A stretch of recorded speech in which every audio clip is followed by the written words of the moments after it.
Hey everyone, I'm Danielle. I'm the editor-in-chief of Women's Health, and I'm so delighted to welcome you here tonight. It's the next in our Work From Home Social Club series with Sarah Knight.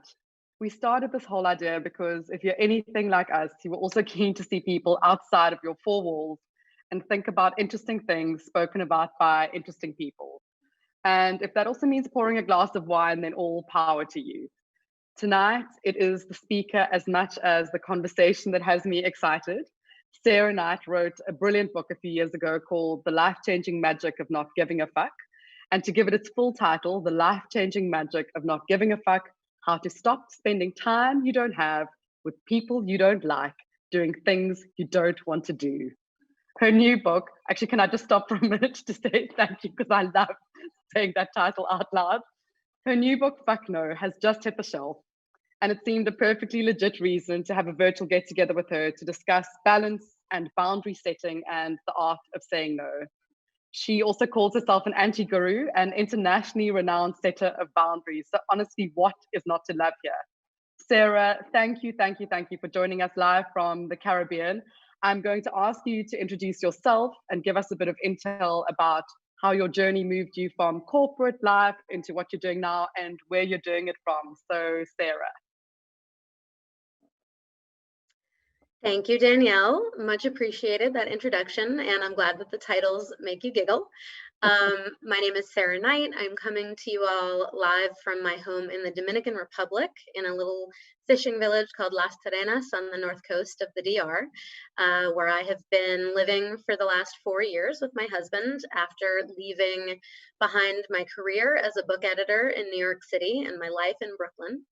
And I tell the story of why I did that and how I accomplished it over the course of several of my books, which are collectively known as the No Fucks Given Guides. There are 5 of them. And basically, I was moving my way up the corporate ladder in New York City in the publishing industry. I loved my work. I loved collaborating with writers. I was really excited about bringing voices into the national and international conversation. And I really liked the granular level of working with language. I always have, and certainly probably in the back of my mind, always had aspirations myself to write. But basically, I was 15 years into that career, and I was increasingly experiencing panic and anxiety and depression. And I had to take a really hard and uncomfortable look at my life and figure out what it was that had turned me into this direction and how I could get out of it. And what I realized after a lot of red wine, a lot of pizza, and a few tears, was that the things that were making me really unhappy had to do with my corporate environment. Not my job, so to speak, and not even the people that I worked with, but really working in an office building, having to go through that office diplomacy day in and day out, and the structure and the sort of limitations of working in a corporate environment. So I decided, after much Sturm und Drang, to go ahead and quit my job and go freelance and be an editor and report only to myself and have a great boss. But that was going to require a lot of financial planning and certainly a lot of emotional prep and mental prep. And so I spent a year working on that, saving up money, making plans for the future. And in that time, my husband and I realized that if I were no longer tethered to New York City for my career, it might be time to explore living somewhere else. We both wanted to live a calmer, more tranquil, and preferably tropical existence. And we sort of thought we were going to have to wait until we retired to do that. And instead, we decided to do it now. So that's how I got from New York City book editor to fishing village dweller. And along the way, I had the series of realizations that led to writing my first book, The Life-Changing Magic of Not Giving a Fuck. And that's where we are today. I love it. I love that story. And I love some of the premises of the life-changing magic of giving a fuck and how they come through in the new book as well. And that's where I want to start, because the first book talks about the things like the fuck budget, which you speak about. And I want you to please give us the lowdown on understanding the fuck budget and how it all works and what we should be doing with it. Well, indeed, Beyonce has lemonade and I have the fuck budget. It is my most enduring creation. Basically, I consider your time, energy, and money to be your 3 core resources. These are the things that you spend in order to get what you want and need out of life. And sometimes you spend them on behalf of other people to give them what they want and need out of life. So if those are your fuck bucks, then spending them wisely is making and sticking to a fuck budget.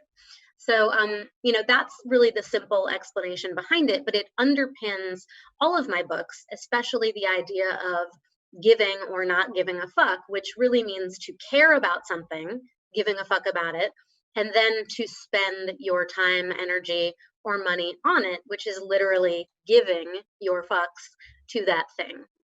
And the first book and the most recent book, Fuck No, are really bookends to this whole concept of, being honest about what you want and need and what serves you in life and what doesn't. And I have these twin concepts of joy and annoy, because as I'm sure people will get from the titles, my first book started out as an affectionate parody of Marie Kondo's Japanese bestseller, The Life-Changing Magic of Tidying Up, which was a tidying Bible for your physical life. And so when I set out to parody that book, I wanted to write a Bible for tidying your mental life. And I call it mental decluttering. And in order to decide what stays and what goes, Marie Kondo advises you to figure out which of your possessions spark joy. And what I ask you to do is figure out what annoys the fuck out of you. And that's what you need to discard. You need to eliminate it from your fuck budget, and you need to stop spending your fuck bucks on those things. It's genius, really. And I think it taps so brilliantly into the idea of what to say yes and no to and all those kind of things. And I see in Fuck No, which is the new book that is now on shelf, you speak in the beginning about the fact that the most common inquiry you get from readers and listeners and Insta fans is that they understand what you're telling them to do, and that it's okay to say no, and it's okay to not give a fuck about these things. Like, they've got it, but how on earth do they do it? So my question is, first of all, are there different kinds of yes women? Are we finding different reasons to please? And then why do we find saying no such an impossible task? So over the course of the 5 years since I published the first book, you're correct. I was getting so many messages from people saying, I love it. It's so liberating. I don't give a fuck. It's true. But how do I explain that to other people without being an asshole? And that's also a major tenet of the No Fucks Given guides, is figuring out a way to live the life you want to live without alienating and upsetting other people and hurting them unnecessarily. And so, with Fuck No, I explain in the opening to the book that there are sort of different versions of yes women. There are people pleasers, there are overachievers, there are FOMOers, people who suffer from a fear of missing out, and there are just your garden variety pushovers. And those are sort of the 4 overarching categories that I found. When I write all of my books, I do anonymous anonymous surveys that I source material from readers all over the world, and then I kind of aggregate everything, and that's how I came up with those categories. I myself am an overachiever. I'm really not much of a people pleaser, and I'm definitely not a pushover, but my capacity for ambition and success and taking on too much and putting too many balls in the air and trying to keep them all going has really led me down a path of saying yes more often than I should have. So there's actually a quiz in the book, and you can also find it on my website, which is nofucksgivenguides.com. I have a whole section of downloads, so you can find out which yes woman you are. And then the book gives you hundreds and hundreds of different examples of how to take your personal needs and your personal sort of way of being a person in the world, and express your no to the people that you love and the people that you merely tolerate. So, there are also 4 different categories of no's that you could say, and I can give examples of those further into our conversation. I know we're going to have some areas where we can get into specifics, but my favorite is the no and switch. So I will come back to that a little bit later in our conversation. I love the idea of the no and switch. I think we will chat about how we get your no heard, but let's talk about work and talk about the idea of being a yes woman who's an overachiever, or whatever that might, whether it's people pleasing or work.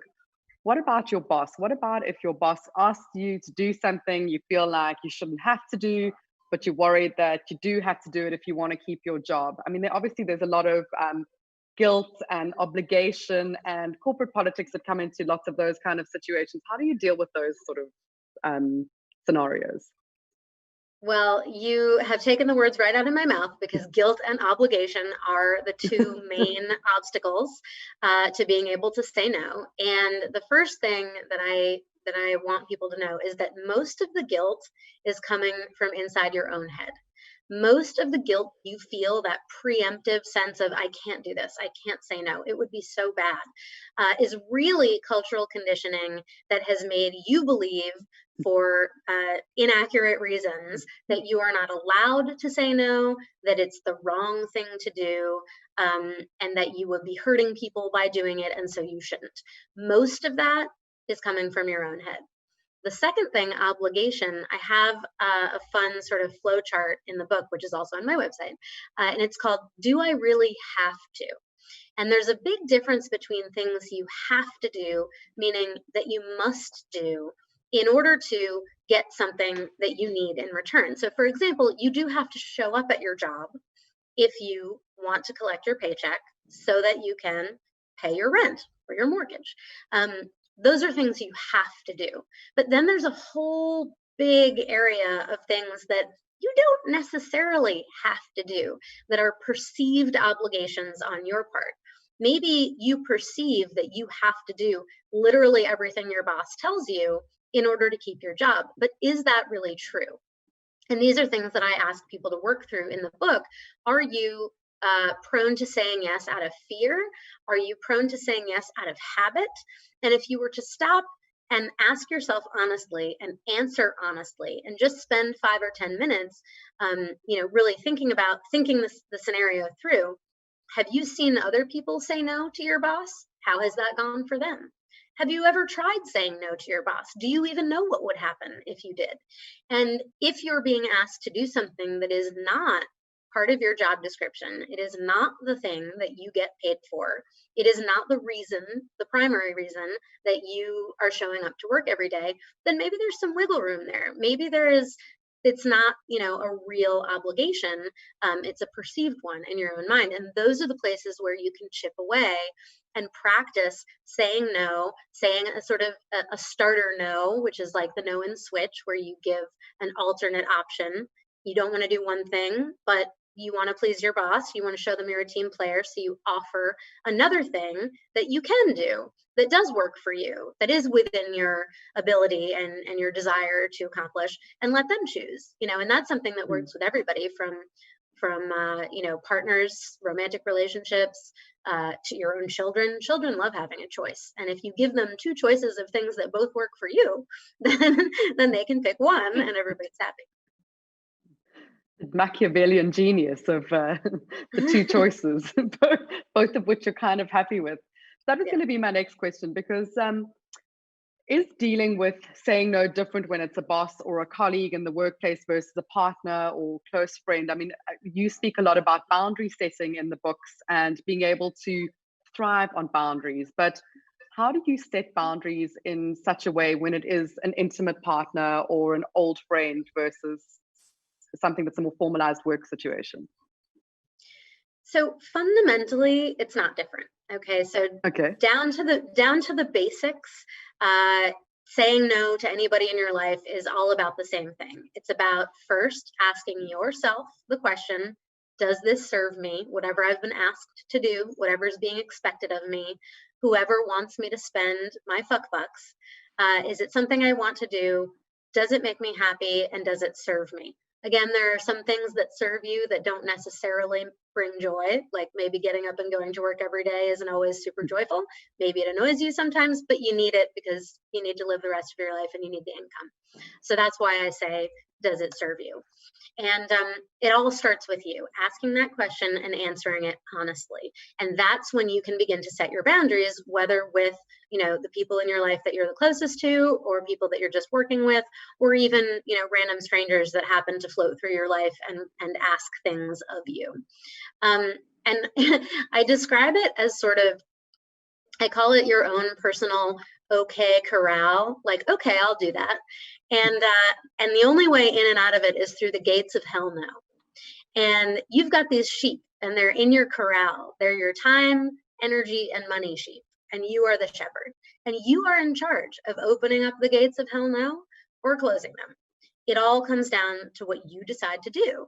And not only do you have to decide to do it, you then have to actually do it. You have to say the words or write the email. And then you have to stick to it. And the best way to be able to stick to it is to master those concepts of guilt and obligation that I talked about earlier, and to really understand what's real. If you're about to do something mean and nasty and hurtful, you should feel guilty about it and you shouldn't do that thing. But if your guilt is really just coming from a sense of, well, my mother asked me to do it and I have to do everything my mother says, or my boss asked me to do it and I have to do everything my boss says, and you realize that that's just cultural conditioning that isn't necessarily really true, then you've started working your way past guilt. And when you've honestly asked yourself, do I really have to, and investigated the obligation that's been put forward and whether it is a true obligation or not, you are getting much closer to being able to set those boundaries and being able to stick to them. And then the last, part of that answer in terms of what is different between saying no to, a close personal friend, a romantic partner, or a colleague or a boss, it's all in the delivery. And in Fuck No, I give, again, hundreds and hundreds of examples of ways that you can say no with a smile. You can say no and make a joke out of it and make it all a little bit kind of go over a little bit easier. But there are also, in professional situations, ways to express your no in a more professional, more formal, and a little bit more dressed up way. And one of my favorite tricks, and then I'll let you ask me another question, is not to say I can't do that, because that calls your competency into question. So in a work situation, I like to say that won't be possible. And what it does is it prevents you from having to feel like you're a failure, like you can't do something. You have not actually put those words, those thoughts into someone else's mind. Oh, she can't do it. That won't be possible. It's a really good, effective way to say no in a professional situation. And now I'll have some water.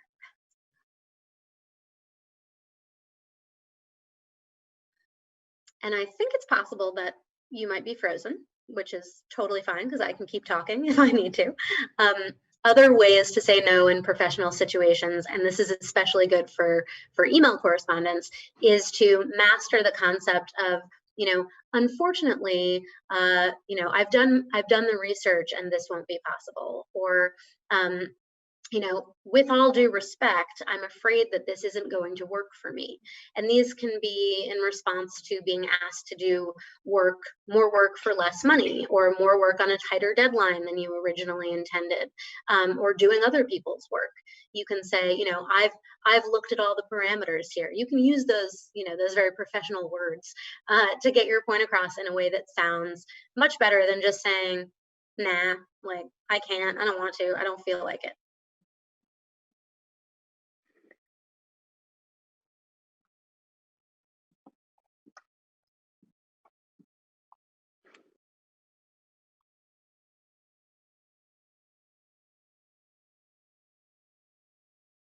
I'm not sure if we're having more technical problems. I think I was having a technical problem and being completely frozen in Okay, all right. joy and amazement. I can keep talking So I'm forever. back. That is me bathing in the glow of the good advice. What I loved in your explanations in the book of how to say no was also the axis of was it honesty and politeness of Yes. how you frame a no, which I thought was completely genius, because sometimes you do feel like you can never possibly say it, and then you put it out there in such a way that it just seems so perfectly simple that you can't believe that it ever worried you in the first place, that you couldn't have done it. Um, and what I loved about that as well was the idea, and you mentioned it earlier, of the no and switch. And I'd really like to talk a little bit more about that, because I think it also comes back to that idea of saying no, but not absolute no. Well, honesty and politeness are definitely the twin pillars of not giving a fuck and not becoming an asshole. And I call that actually the not sorry method for mental decluttering. And the idea is that if you decide you don't give a fuck about something, you decide you want to say no to it, if you can express that no with honesty and politeness, then you've done nothing wrong and you have nothing to feel guilty about and you have nothing to apologize for. So you are not sorry, hence the name of the method. And so the different no's that I explore in Fuck No, including the no and switch, work on the premise that you are going to be honest about the fact that you can't, shouldn't, or don't want to do something. And then you are going to express it in a polite way.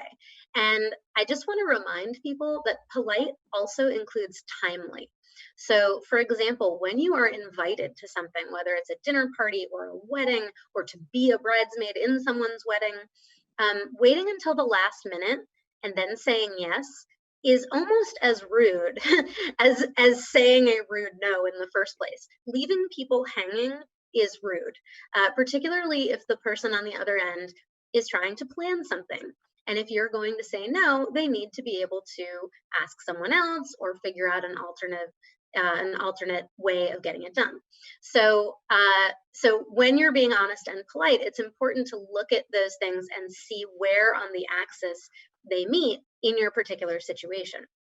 So a word of caution, if the reason you don't want to do something, for example, go to a dinner party at your friend's home and hang out with her new boyfriend who you really don't like, you should not be 100% honest with your friend and say, no, I don't want to come because I hate your new boyfriend and I don't want to get stuck talking to him for 3 hours. That is honest, but it is not polite. So you need to be able on the fly and, you know, under the circumstances of your particular situation to judge how honest and how polite to be and how to make them work in tandem to respond in a way in which you have taken the high road, done the right thing. It's not always going to be received, you know, particularly well. Some people are going to wish you had said yes. They might even say, oh, would you reconsider? Oh, that makes me so sad. Or seriously, you're not going to do this thing I asked you to do? But that goes back to you having already mastered this idea of guilt and whether you have the right to feel it or not, whether you've done something that you deserve to feel guilty for, and whether what you've been asked to do is a real or perceived obligation. And Fuck No actually turns out to be, at the end, a long form study in how to take no for an answer just as much as how to dish it out. And people need to learn how to accept it and move on. The trick is, most of the time they just will, and you haven't been wanting to say no because you've been so afraid of feeling guilty. You haven't even tried it. When you do try it, most people just take it at face value. I love that. I think you're probably exactly right, because it is so much also about the acceptance of hearing no spoken in your direction as it is giving it out. It's genius. I loved in the book as well when you spoke about saying no and dealing with ways in which to say no. You make an interesting point when you chatting about life partners and how you then, in your case, and you chat about it in the book, of implementing the mutual veto power and being able to double down on that. Can we chat a little bit about that as a tactic around saying no? Sure. So that's what I call MVP, mutual veto power. And it's something that my husband and I have been doing with great success. We've been together for 20 years. So I have a long and storied history of exerting mutual veto power in my relationship, and it's working really well. And basically, what we decided long ago was that either of us is allowed to say no to something for whatever reason, and there will be no discussion and debate and arguing and guilting the other one into changing their mind. Um, and a really easy example of this is when we were choosing paint colors for one of our old apartments. He went to the paint store, picked out a bunch of sticks with the colors on them. I went to the paint store, picked out a bunch of sticks, and then we came home and we spread them out on the table, and we were like, oh, look, here's where we overlap. So the places where we didn't overlap, the gray color that I liked or the orange color that he liked, those were just off the table. Mutual veto power. I don't like that. You don't like that. We're not going to talk about it. And people might look at that. In fact, my editor of the book said, well, doesn't that seem like a slippery slope? Like you're just going to use that. You're going to wield it as an excuse to never do something that your partner wants to do. That's not how it ends up working out, because what happens is if one of us is kind of agnostic, doesn't really care, and the other one wants to do something, we do it. So we're always doing something, going somewhere, eating at a place, buying a piece of furniture, whatever it is, that at least one of us really wants to do and the other one doesn't care too much. But we're never doing something that one of us doesn't want to do. And that is a really clear-cut way of saying, I respect your boundaries.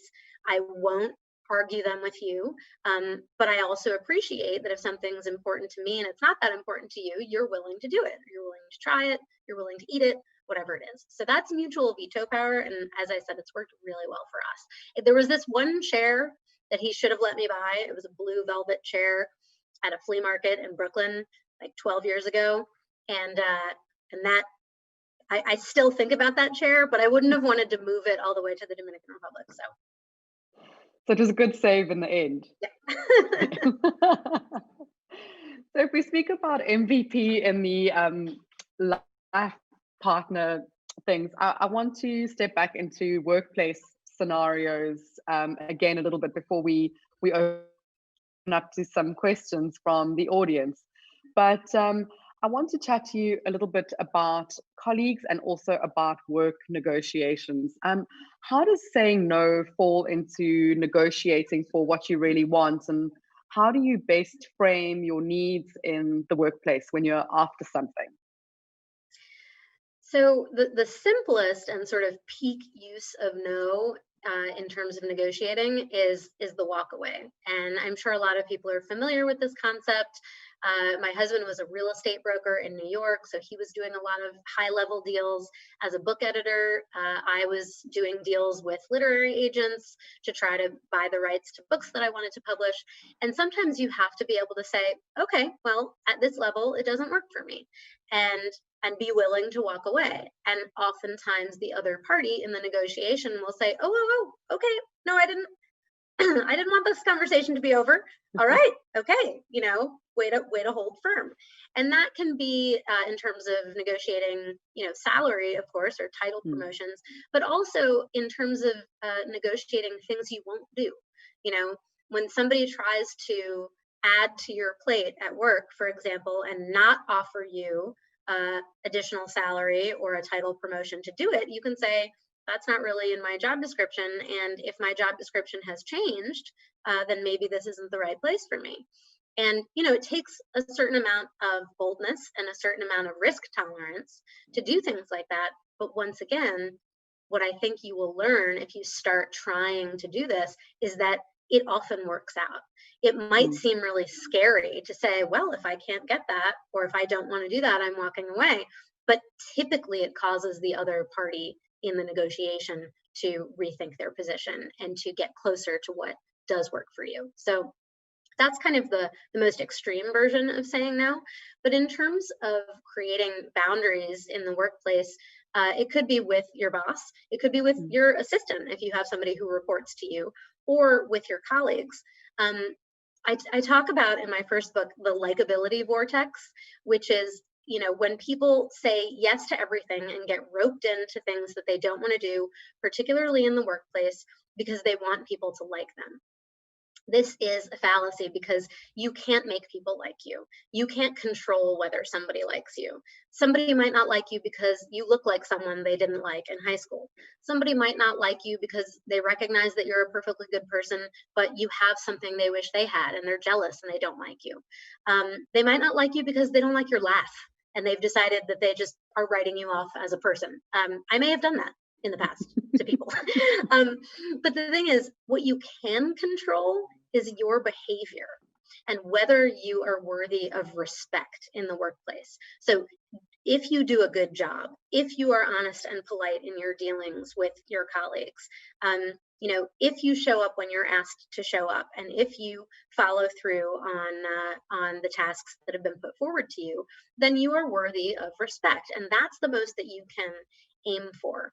So saying yes and agreeing to go on, after work drink dates that you don't really want to do because you'd rather just be home, with a glass of wine and Netflix, or with your partner, or with your children, or you'd rather be at the gym working out. Saying yes to those things because you want to be liked is really not, in my opinion, the best use of your fuck budget. And if you set those boundaries early and often with people, they begin to understand who you are and the fact that that's just how you operate. And then they go on with your lives and you go on with yours. And I've had to do this, particularly with my in-laws, my husband's family. As I said, we've been together for 20 years. That's half of my life. And these folks are rather different from me. And they grew up in a different culture and they have different priorities in life. And I don't necessarily share all of them. And in some ways we come together for the good of the family. And in other ways, I've had to set boundaries and say, this is not something I do. This is not something I enjoy. I will not be participating in whatever it is. And they, over time, have come to accept that that's just who I am. And we interact with one another on the basis of the shared, good, pleasant things that we can both be part of. And so that's another thing. And I like to call it the joy of no. When you learn to say no in an honest, polite, respectful way, the more you do it, the more people see you doing it and go, I kind of want to be like her. She seems really at ease with herself, and she doesn't seem overburdened and crazed like I am all the time. Maybe I should start doing that. And then they do. And then they accept when you say no, and you accept when they say no, and everybody can be happy about it. So this is something that I really urge people to just give it a shot and see how good it can be, and be the no you want to hear in the world, so that you can set an example for everybody else. And that goes for the workplace, and like I said, for family, romantic partnerships, parenting, all of that good stuff. I love how simply saying no just allows you the opportunity to not just take it all off your plate, but I feel like we do live in such a hustle culture around feeling pressed for time and pressed for people and engagements and things like that. And when I read your book, it makes it all sound so simple that I can't quite believe that.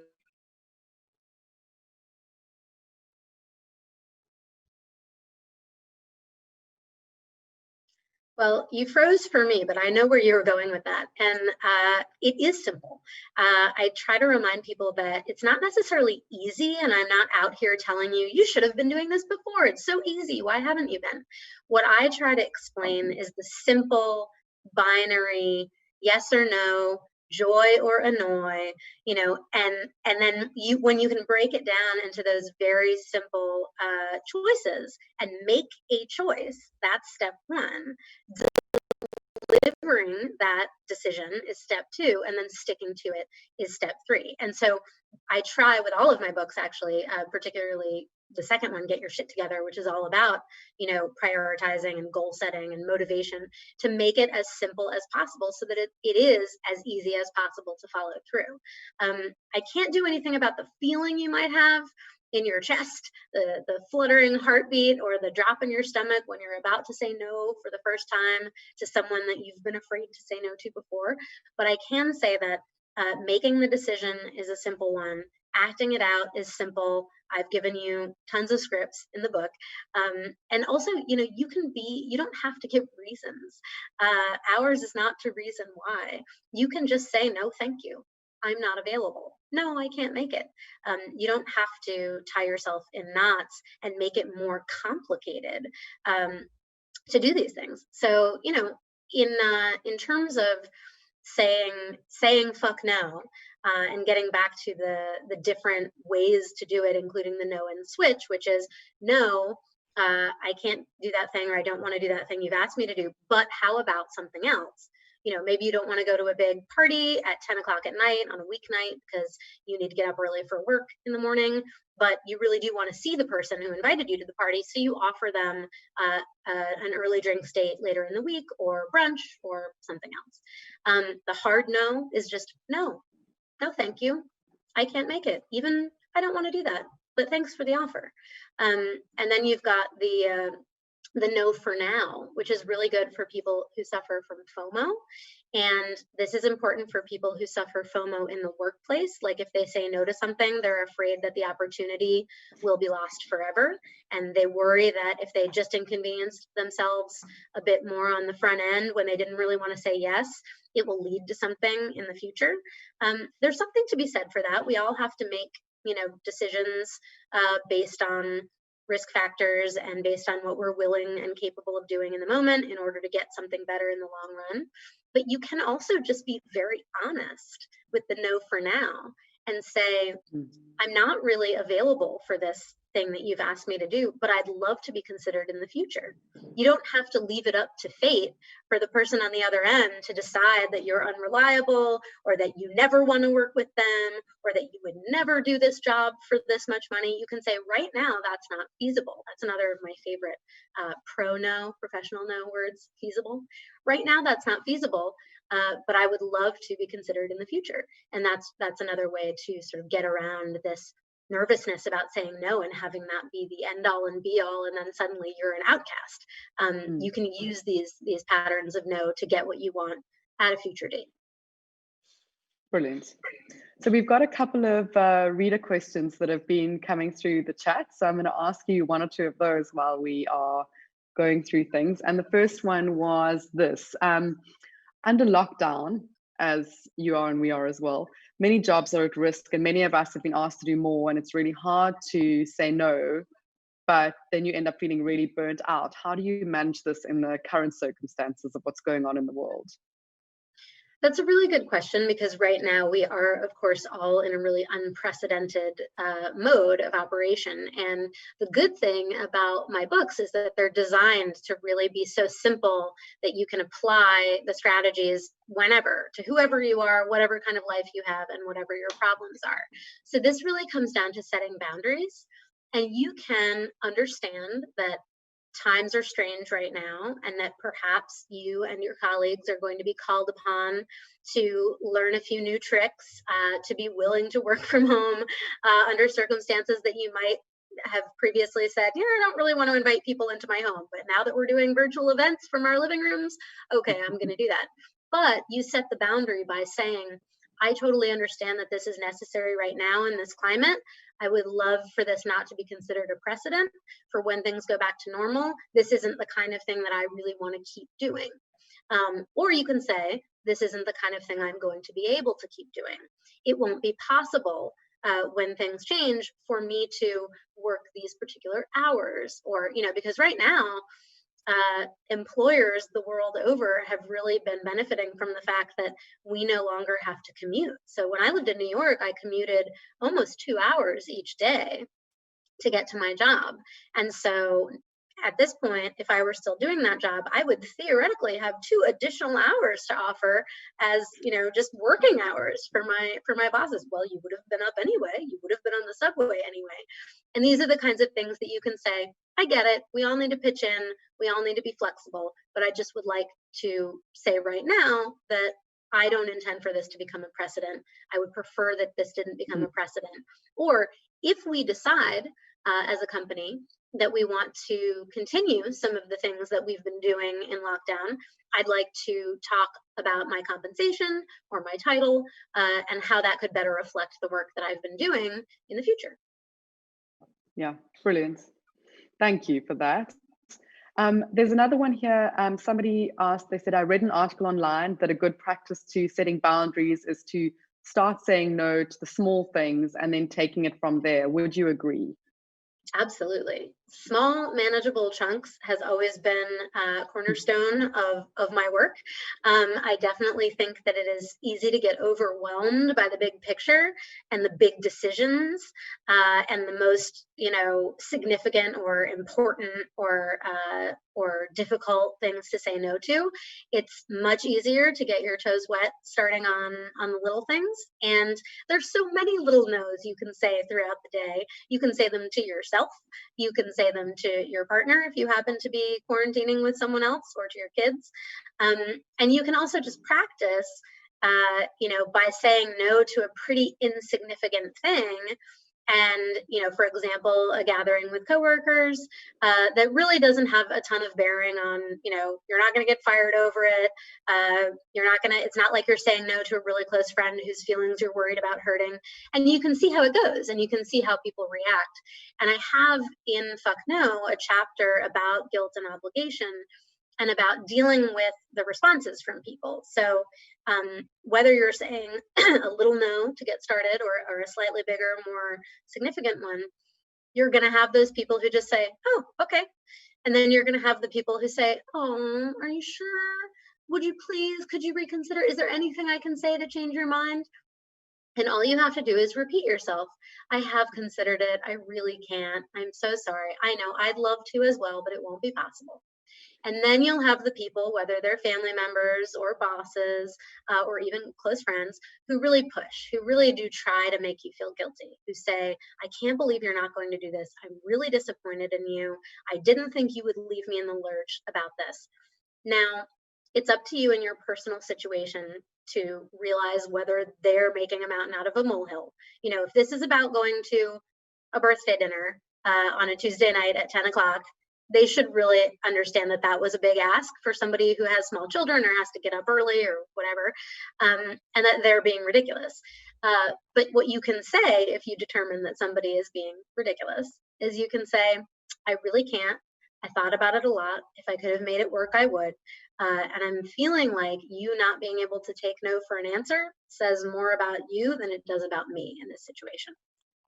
And that's where you've gone from the little no's that are pretty easy, where you can get your feet wet, to the big ones that feel more significant and that you might get more pushback. It's really good to just put it back on the other person. And like I said, eventually you want to get to this place of the joy of no, where you can say it, people can take it, then they can say it to you and you can take it. And we can all avoid these terrible feelings of guilt and obligation and terror and uncertainty and getting our feelings hurt. Yes. So I think that what you just answered there might tap into a little bit of this question, but I'm going to ask it because I think it probably is quite a thorny subject from a personal point of view. But the question was, my mother-in-law and father-in-law are heartbroken after having learned that I do not want kids right now. And I believe that one should not have kids if you're not ready. My in-laws believe that you should just have the kids and figure everything out later. We disagree on related topics and things get morally and religiously charged. Do I state out my position and maintain it without being rude or deeply offending them? Well, I don't have kids, and I am not going to have kids. And it's because I don't want to have kids, not even because I can't, not because my husband doesn't want to. I don't want to. And I have known that about myself since I was 16 years old. In fact, I actually told my husband when we started dating when I was 20, just so you know, don't have kids, not going to change my mind. Don't try to change my mind. Don't assume that I'm going to change my mind. And this was a much more difficult life choice for his parents to get on board with than it was for mine. My parents have always known and kind of respected who I am, and they don't see fit to argue with me because they know they're going to lose. But my in-laws were demonstrably disappointed in this choice. And it wasn't just in my choice, but they were disappointed that their son had gone along with it. And there were some uncomfortable situations where they may have said things that they didn't intend to be offensive. They were just honestly speaking their mind and their preferences. My mother-in-law actually had a list of life goals on her refrigerator, and it said, you know, I think like climb to the top of a volcano and, you know, go to Russia, have grandchildren. So the idea that this goal of hers would need to be borne out literally and figuratively by other people was sort of caused a little bit of friction for me. But I knew that she just, you know, it was on her, I don't know, her vision board or whatever you would call it. And so I always have said to anybody who wants to question me or argue with me or just is curious about this decision, I'm happy to talk about it. Let's talk about it instead of stewing and being silent and talking behind each other's backs. And let's just get it all out there into the world. And I can't speak to this particular questioner's the aspect of religion, because that doesn't enter into it for me, and it's not part of the reason why my family, my in-laws wish that we were having kids. They just love grandkids. They want to have a miniature version of their son, and they want to be grandparents, and I don't want to be the vessel for that. And this is where we are. So I'm always happy to talk about it and have really open and honest dialogue about my choices, because sometimes, you know, the reasons behind the choices would surprise you. And ultimately, I just don't think that anybody should claim agency over a woman's body. So asking, expecting, or trying to force her into not only carrying a child, but also raising it and committing for life to something that she doesn't want to do seems, when you look at it that way, to be a pretty untenable ask. And, you know, people just they're just going to have to get over it. Thank you. I have the next one. I'm gonna keep whipping through these as we get going. So the next one was a comment and a question. Is it really about being more mindful about your own judgments of your no in your head rather than festering on how others perceive your no? Oh, absolutely. You really have to get to know yourself. And I mean that in terms of getting to know yourself, but also get to know. And actually, the life-changing magic of not giving a fuck is all about getting to know in your own mind. It's about doing that mental decluttering, figuring out what annoys you, discarding it from your life, and organizing your life around whatever's left. And over time, as I said earlier, people were saying to me, I love this concept. I've gotten there in my own head, but I just don't know how to express it to other people without feeling terribly guilty and making an ass of myself and getting a bad reputation and all of that. So fuck no is about, you know, saying, look, first of all, no is a complete answer.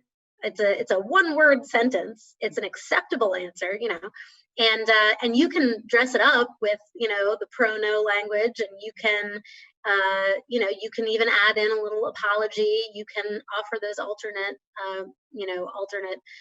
paths toward yes, if you really are focused on getting to a compromise with the person that you're talking to.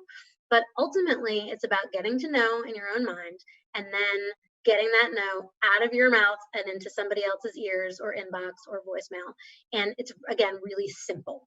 And it gets easier as you go along. It might not be easy at first, but it gets easier because once you do it, you realize how simple it is. And people just, you know, when you are self-possessed, when you clearly have thought this through and made your own decision and are confident in it and deliver it, people are less likely to argue with you.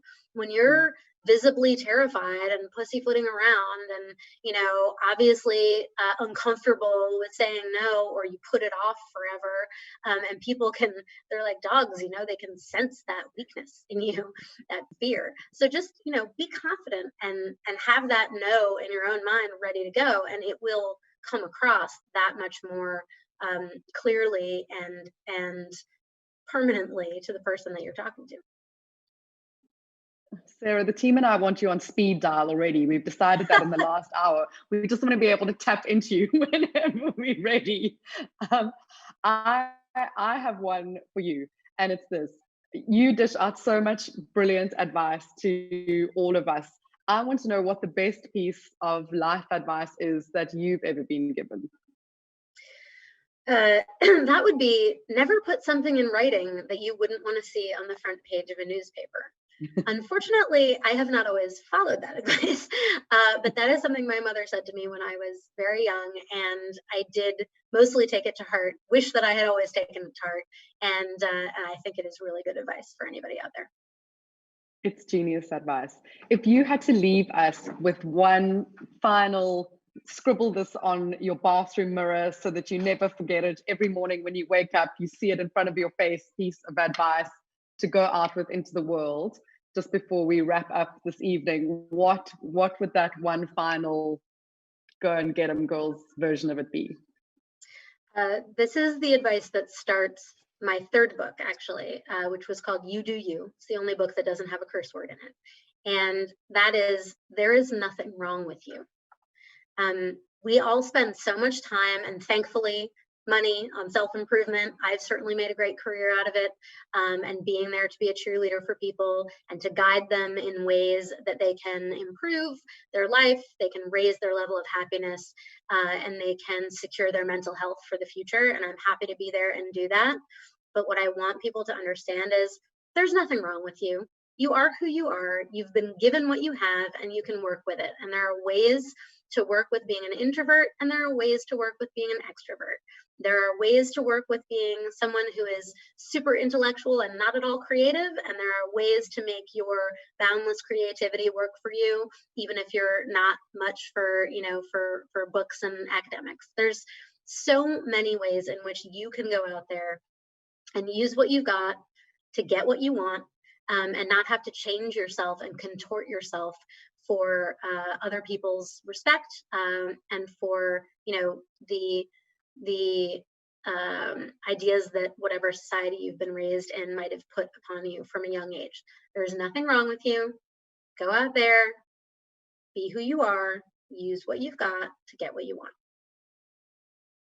Thank you. I think that is an absolutely brilliant last line to end tonight's conversation on. Thank you all very, very much, all of you from all over the country who have joined us this evening to have me chat to Sarah Knight. I got to do all the good stuff, which was really be able to speak to her. But I hope that you enjoyed listening in on our convo this evening. I know that we love being able to have it with you. I long for the fact that Sarah's in the Caribbean while I'm sitting in the dark in Cape Town, but those are small things that we cannot do anything about for right now. Thank you so, so much, Sarah.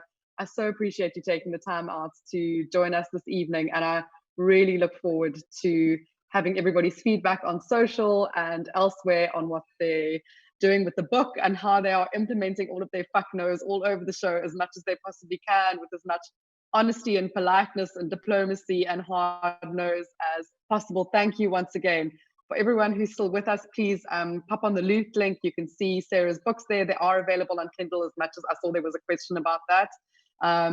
But you can pop on, you can buy them, and we look forward to hearing your comments and observations and how you're putting that good advice to great use over on social. But thank you. Thanks again for joining us. And thank you, Sarah. It's been great chatting to you. Thank you so much for having me. I really appreciate it. And I love seeing the books go global. And people can find me on Instagram at No Fucks Given Guides. And if they want to post themselves with the books or with their favorite quotes, I'm always looking through. I love to see it. And I'm here for you, especially anybody who needs to have a conversation with their in-laws about being child-free. Brilliant. Thank you.